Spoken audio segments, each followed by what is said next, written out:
Tango topunga igao koboke sembeo toakire Nyasaye ng'ambia mono asogotoa chinguru goikaiga gochakorero mwana ominto Boaz Ogeto oyora mosani asabange ore omogaka gose mogaka oye June oyore ise omwana Asha naboigo oro mwana gochiase omogaka Ogeto no mong'ina Teresia.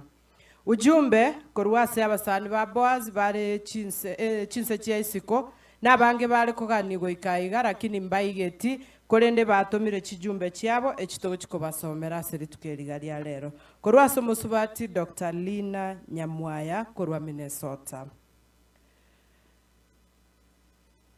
Pole to the entire family and many friends from all over the world. Those who've stood with Boaz from when I got a call on June 6th, 2023 up to now.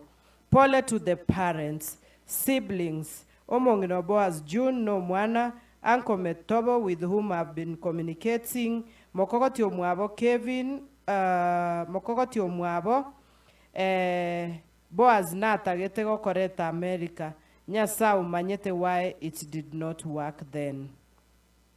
Thanks to the diaspora friends and strangers who have helped to bring Boaz home.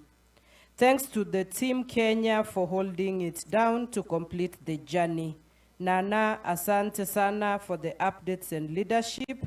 As we mourn Boaz, may God comfort us as we do what pleases him. Pole sana again, and God bless you.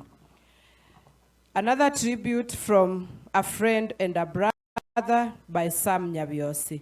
Ase bari batamanyeti Dr. Lina Nyamwaya amuna Sam Nyabiosi na bubarenge bosio ase obokonyi bwokorenda Boaz.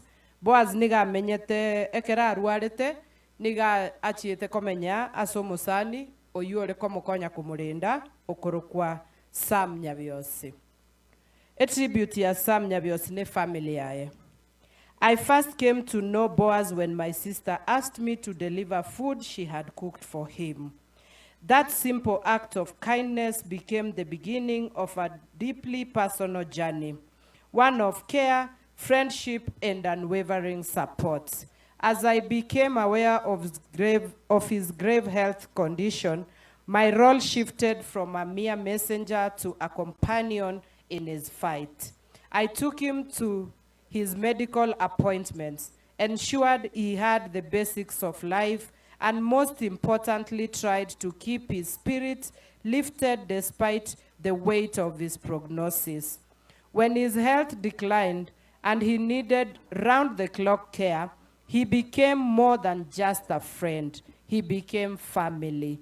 He moved in with us, sharing in our daily lives, and in that time, I saw the depth of love that surrounded him.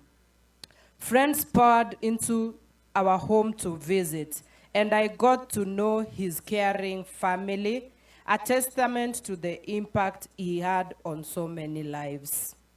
Boaz's passing has left a deep void, one that words cannot fully express. But we take comfort in knowing he is now at peace, resting in the hands of God. His heart was full of kindness, his spirit generous, and while we grieve, we do so with the hope that we will meet again in a place where pain and suffering no longer exists. We loved him dearly, but God's love for him was even greater. Rest in peace, Boaz. You will always be missed. From Sam Nyabiosi and family. And to the entire diaspora community, thank you and be comforted, and may God bless you for the support that you have given towards Boaz's family. Asante. Asante sana.